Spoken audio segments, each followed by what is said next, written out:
We'll be talking about Philippians chapter 3, verse 10.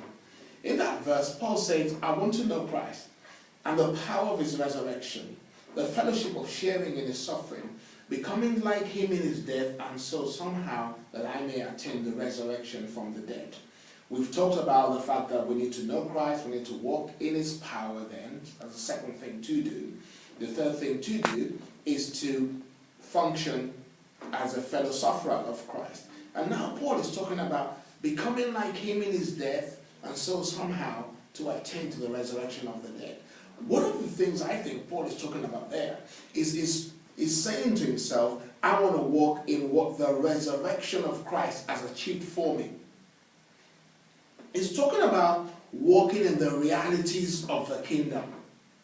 So what are some of the realities of the kingdom? Knowing you are fully justified, knowing you are glorified, knowing you are called, knowing you are secure in him, knowing you are a new creation, knowing that he rescued you, knowing that there's no longer dominion of darkness in your life, knowing you have power, knowing you are anointed.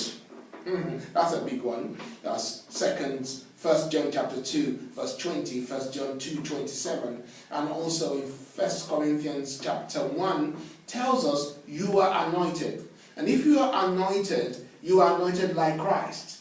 Or you can even look at it this way, Christ is your brother. Hebrews 2 tells us that. Or John 17 tells you that God loves you the way that he loved Jesus. Paul is talking about walking in those realities. Are those realities part of what you and I walk in? Should we long to walk in those realities? The answer is yes. But first, we must first to know him.